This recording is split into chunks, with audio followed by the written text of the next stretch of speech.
মাওয়াতে এসেছি অথচ ইলিশ খাবো না, তা কি করে হয়? আসসালামু আলাইকুম, তোমাদের সবাইকে আমার এই ছোট্ট চ্যানেলে স্বাগত। ঈদের পরে ফুপু আসলো, ফুপু বলল চল না আমরা মাওয়া থেকে ঘুরে আসি আর সাথে ইলিশও খেয়ে আসবো। আমিও বললাম চলেন তাহলে আমরা মাওয়া থেকে ঘুরে আসি, খুব মজা হবে। তারপরে আমরা সবাই মিলে অটো করে যাচ্ছিলাম মাওয়াতে।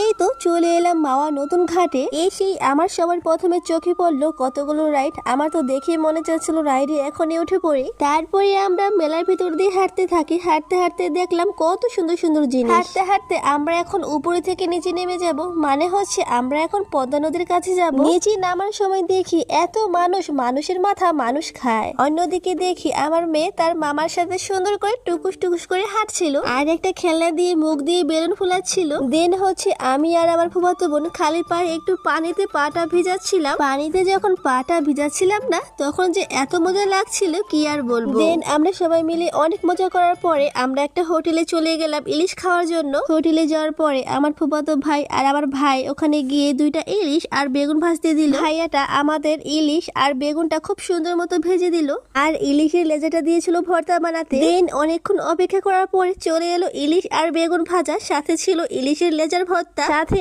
আরো কিছু ভর্তা, ডাল আর ভাত ছিল। ওগুলো দেখার পরে জিভে জল চলে আসলো। তারপরে আমার ফুপা আমাদের সবাইকে ভাত বেড়ে দিচ্ছিল একে একে সবাইকেই। ভাত বাড়ার সাথে সাথে আমি ইলিশ মাছ ভাজাটা দিয়ে ভাত খাওয়া শুরু করলাম। তারপরে ইলিশের লেজার ভর্তাটা দিয়ে খাওয়া শুরু করলাম। কি যে মজা লাগছিল কি আর বলবো, এখনো মুখে লেগে আছে। সবাই খাওয়া দাওয়া শেষ করে বাইরে এসে দেখলাম কত বড় বড় কাঁকড়া। কাঁকড়া দেখে আম্মুকে বললাম আম্মু আমাকে একটা কাঁকড়া কিনে দাও না, আমার না কাঁকড়াটা খেতে বেশ ইচ্ছে হচ্ছে। আম্মু বলল না আজকে আর খেতে হবে না, সন্ধ্যা হয়ে গিয়েছে, চল আমরা বাসায় চলে যাই। তারপরে আর কি দিনটা বেশ তাড়াতাড়ি চলে গেল, একটা রাইডও উঠতে পারলাম না, খুব কষ্ট লাগছে। তো কি আর বলবো, এই ছিল আজকের মতো, এই পর্যন্তই। ভালো থেকো, সুস্থ থেকো, আল্লাহ হাফেজ।